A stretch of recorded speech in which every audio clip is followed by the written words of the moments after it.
so excited to have another opportunity to bring you the Ask Mrs. HR podcast. This is season three, and season three is going to be completely virtual. I am so excited that it's going to be virtual because there were so many experts, so many people that I wanted to talk to, like my guest you're going to meet right now, Cynthia Spirlin, that I couldn't get into the studio. So, welcome to our virtual studio. And I want to welcome Cynthia Spirlin. And so, Cynthia, just for the sake of time, tell us all about you and what you do. Oh, well, first of all, thank you for inviting me to be a part of your podcast. I'm excited to share information with your audience. Um, my background is West Coast lifestyle, easygoing vibe from Los Angeles and migrated up to Las Vegas and then found a home in the Salt Lake suburbs. So I get along with all kinds of people, all ages, and I love sharing how to save money, how to mitigate loss on a personal level, on a business level. That's my real passion, creating generational wealth, passive income, um, doing more. And with a little or a lot, wherever you are, you can create wealth from a small nest egg. Thank you so much. Well, you are a tax strategist, you are an Yeah. investor, you're an Yes. educator. You help professionals build passive income through alternative off-street investments, including tax lien investing. And what makes you so impactful to me and why I'm so grateful that you're in my inner circle is how you connect wealth building with balance, intention, and learning. And this conversation, I promise you, is for anyone who is interested in really having financial freedom. So we hear this all the time. People say, "Oh, I want to be financially free." And I just want to be. Does it happen by osmosis, Cynthia? Can you just say, can you just pray financial freedom into your life? Can like, I want to be financially free. Well, I do believe in name it and claim it. Okay, But it requires action and execution. A dream without a date and a plan will always be a dream. true. So, yeah, that's what's really important. It's great. It says without a vision, the people will perish. So you definitely want to have a vision of your life 5 years from now, 10 years from now. And then what are you willing to sacrifice in that space to get to the vision? Yeah, I love it. So to start, how long have you owned your business? How long have you owned Cynthia Spirlin Consulting? Forever. I'm 100, I tell No, you're people. not. Well, you definitely look early 30s. So, That's a good thing. Yay. No, it's get it going as early as possible. My daughter is in her late 20s, and I encourage her to live as frugal as possible at this stage in her life, and then you can enjoy more later. But in the beginning, like it's a Kiyosaki game, the rat race. mm, To the person that wins the game is the person that has as little debt as possible. And so when you're in the game, you pick up a card and it says, you have 3 kids and all 3 kids need braces. Well, you know how much braces are. That could be a $15,000, $20,000 expense that just got added to your budget. So those are the things that stop people from being successful. But when you're young, you have what? Vehicle, just a minimal lifestyle. If you can stay with roommates or live with your parents a little while longer and save and invest at the same time. I know 25-year-old people that are buying multifamily properties, duplex, fourplex. Then you move into one unit, and but the majority of the place is covered by the other 3 units or the other 2 units. That's how you get ahead. Then later you can grow when you have a family or you start on your second child, then move into that single family home. And that first property, say it's a 4 unit, it will contribute to the next property. Or you can take some equity out and buy another multifamily dwelling and create other streams of income. So that way you do have a balance in life to be free to work as much as you like, but also spend quality time with your family and the people you love. I love it. I love it.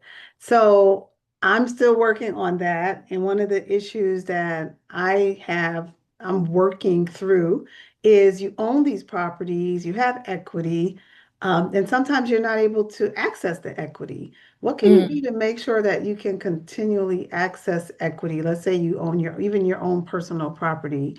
What yeah. are some of the strategies you tell your clients to make sure that they're positioned to even access the equity?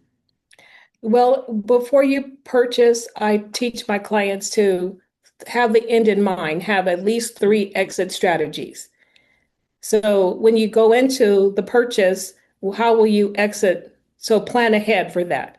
A best case scenario, worst case scenario. And then don't buy all that you can afford. The mortgage company and different people have that a third of your income can go toward housing. Why? Why do you want a third of your income to go toward housing? Do you want to travel? Do you want to do something else? You want to take the summer off one year and go to Italy and live in a villa for 30, 45 days? Yes.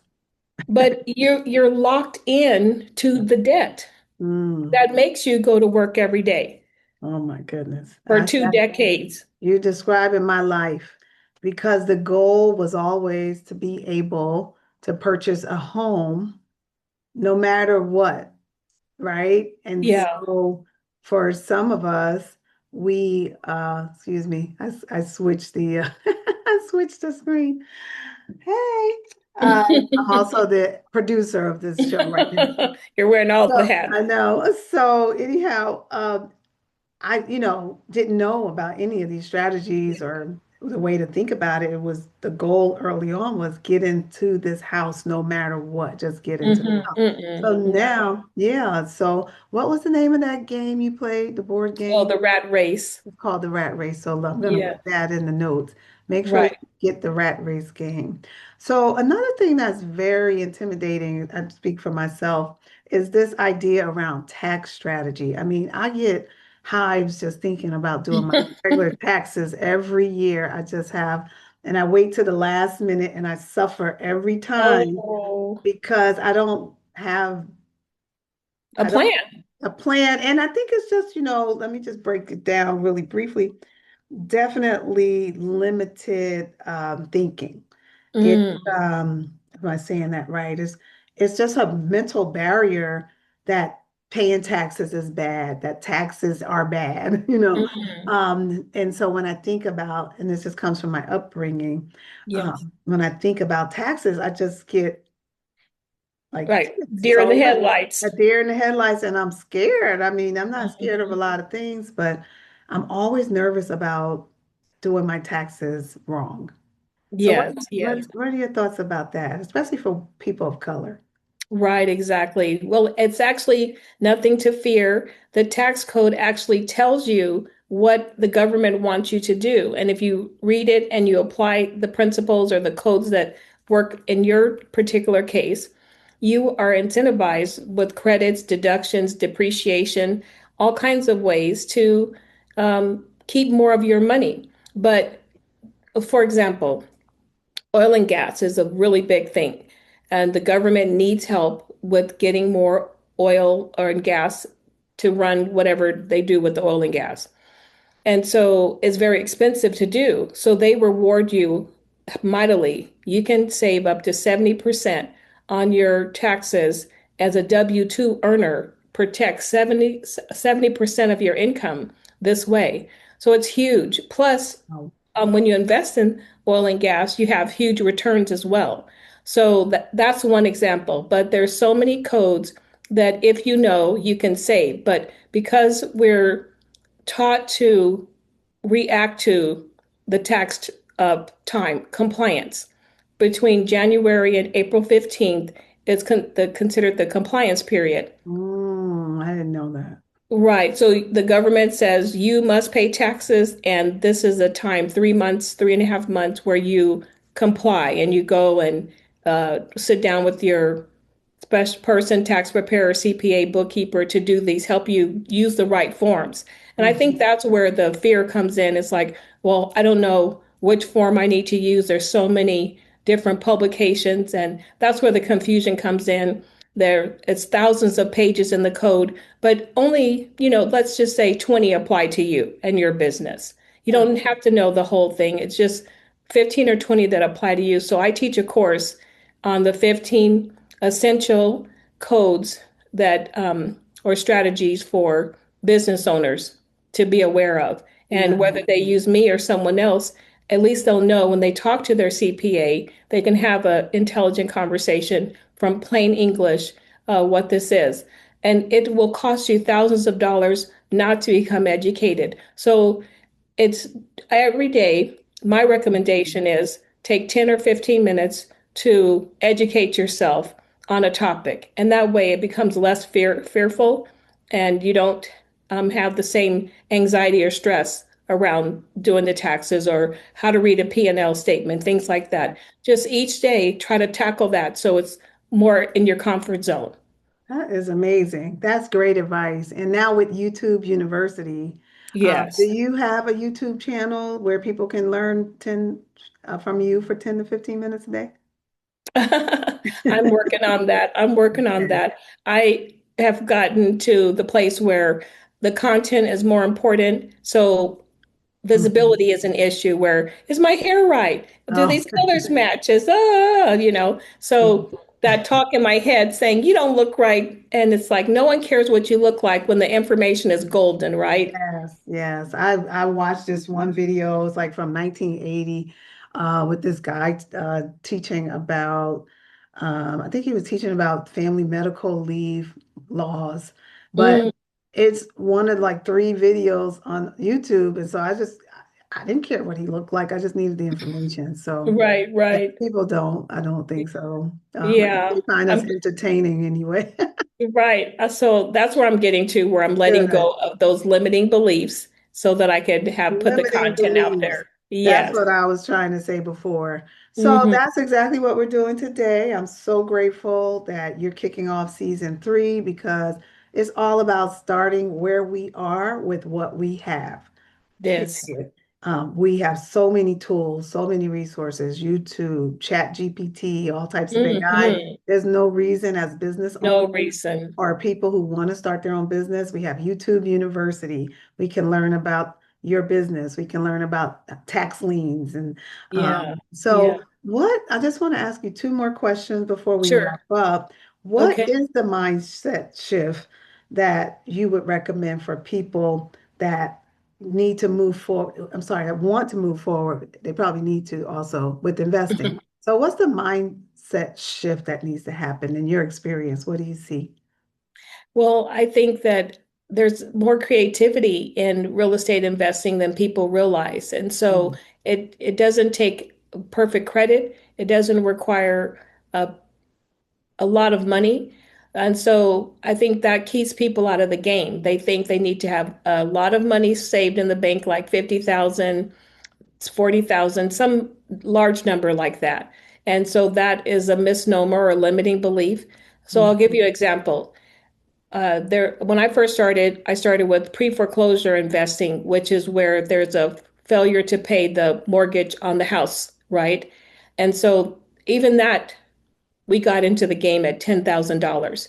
And so, when you're starting out, you're like, well, where am I going to get $10,000 from? But putting that aside, after the crash in 2008, I said, okay, what's a safer way to invest? And good questions, always ask powerful questions, not mm. why is this happening? That's a disempowering question. What Okay. else is possible with these circumstances? Yeah. What else is possible? Then your mind starts to create and bring you the solution. So I learned after researching in the tax liens and tax deeds were the way to go. Why? Because the government, like the county of Los Angeles or Orange County, Jefferson County, they want the taxes to cover the cost of running that county. The firemen, Mm, the whatever, all the things they have to pay. They have a budget and they rely on the taxes to cover these expenses.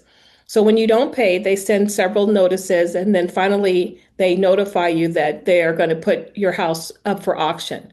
And it's either a lien or a deed. But the key is it's only for the back taxes as a starting bid.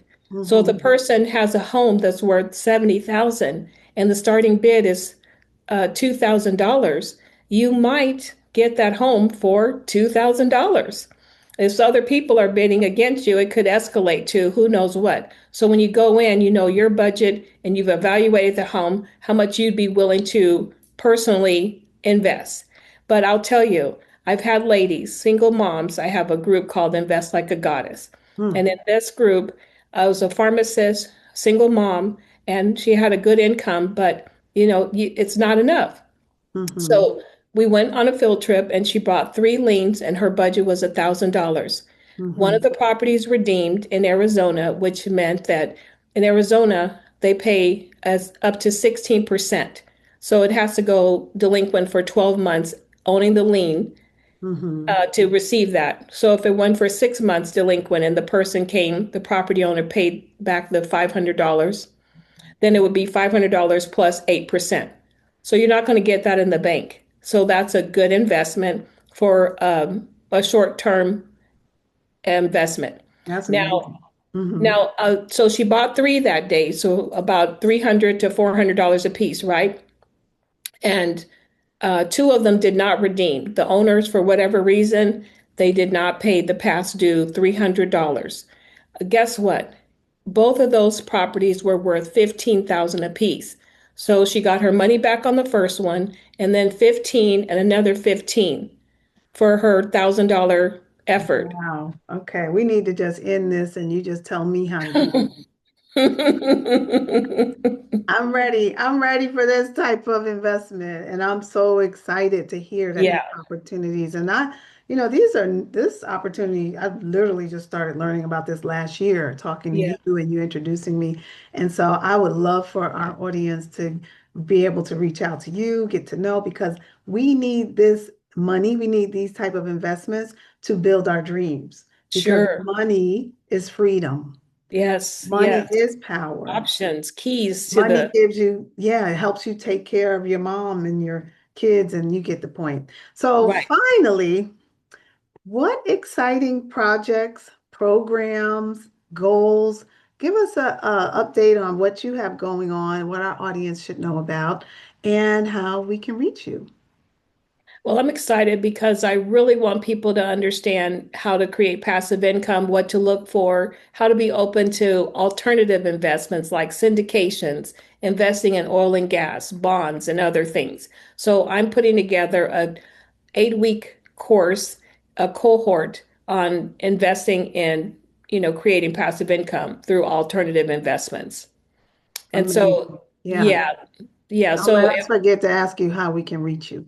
yeah, so you'll have it in the show notes, of course, but my Instagram is what is it? Tax Strategy with Cynthia. Tax Strategy with Cynthia. And my LinkedIn is also like linkedin.com/in/, Tax Strategy with Cynthia. Everything's Tax Nice. Strategy with Cynthia. Um, well, Cynthia, I let me fix my view here. I am just so honored and grateful that you kicked off season 3. I can't believe I've been doing this for 3 seasons and that you're my first guest of 2026. Thank you for sharing your strategies and your heart with our audience. And I can't wait to see the responses because I think so many people are just watching from the sidelines wondering how can they become wealthy Yeah. investing in tax strategies. So, to the audience, thank you so much for being here today. If you think this is amazing, make sure you like, subscribe, and share. And I'm trying to put me here as a speaker. I don't know if it's working, but anyhow, like, subscribe, and share. And don't forget to subscribe to the Ask Mrs. HR podcast on YouTube. Please, please join our community and Cynthia's community on School, Yes. SKOL, and Mhm. follow us on social media. Until next time, keep building with intention, keep learning, and keep creating the future you deserve. Thank you so much for being a human who's using their resources. And I'll see you next time on the Ask Mrs. HR podcast.